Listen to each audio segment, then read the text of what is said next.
वंदे मातरम मित्रों। Remaining in right consciousness के ऊपर हम बात कर रहे हैं।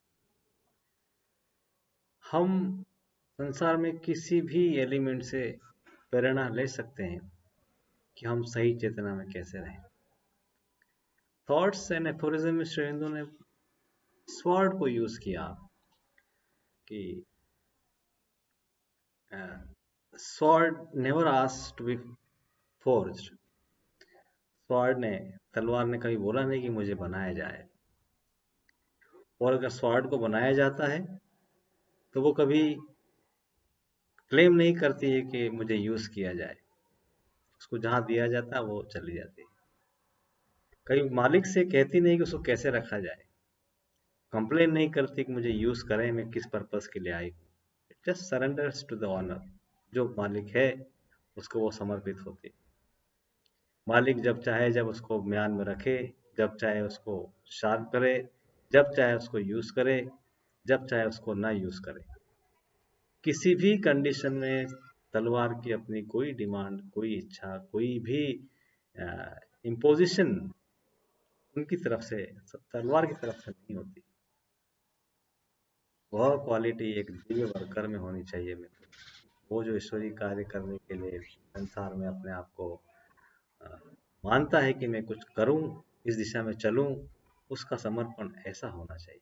जिस तरह की मालिक के पास तलवार होती है, तलवार का कोई डिमांड नहीं होती, तलवार की कोई भी कंडीशन नहीं होती, और जब उसको स्ट्राइक के लिए यूज किया जाता है तो नेवर फेल्स। वो कभी चूकती नहीं। अगर उसको यूज किया जाए तो वो अपना कार्य करती है। तो हम दिव्य शक्ति, दिव्य सत्ता, ईश्वर, जो भी नाम देना चाहें, उनकी तरफ चलने का प्रयास कर रहे हैं, उनके लिए अपने आप को यंत्र मान रहे हैं।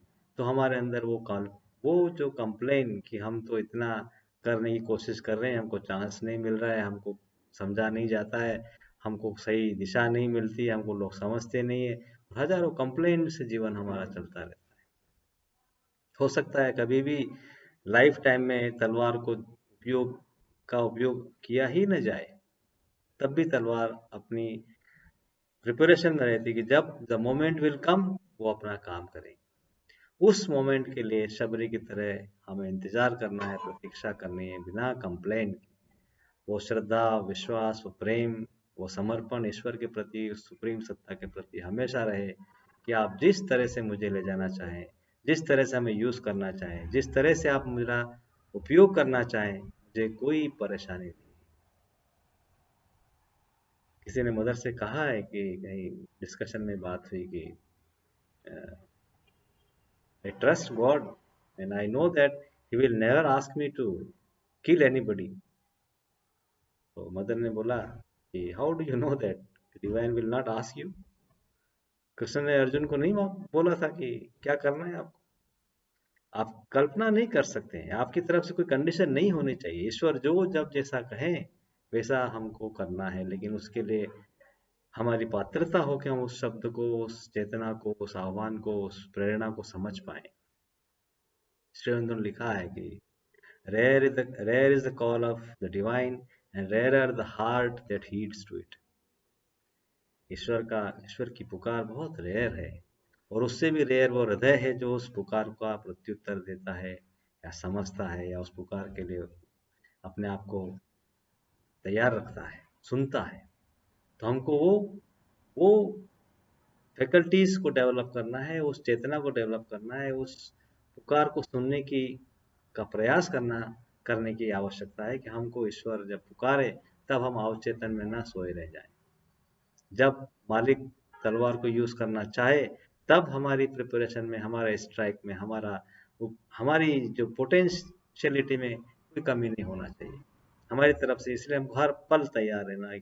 कौन सा मोमेंट आएगा जब हमको यूज किया जाए, और उस समय absolutely precisely we have to work.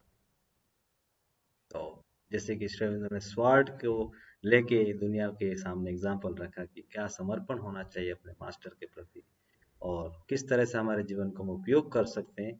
एक एग्जाम्पल है मित्रों कि हम अपना पॉजिटिविटी ऑफ माइंड, हमारी चेतना को किस तरह से तैयार रखें कि हम हमेशा उस पुकार के लिए, उस आह्वान के लिए या उस संदेश के लिए इंतजार करते रहें, तैयार करते रहें अपने आप को, कि जब वो मिले तब हम अपनी एब्सोल्यूट इंटेंसिटी के साथ उसको वर्कआउट कर सकें।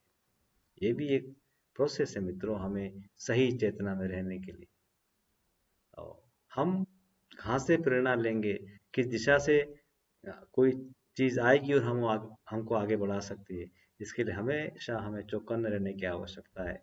हमको सुनने की, समझने की और इम्प्लीमेंट करने की, सही दिशा में सही चेतना से करने की परम आवश्यकता है मित्रों। इन्हीं शब्दों के साथ आज मैं वाणी को विराम देता हूँ। आगे फिर कुछ नया करेंगे। धन्यवाद।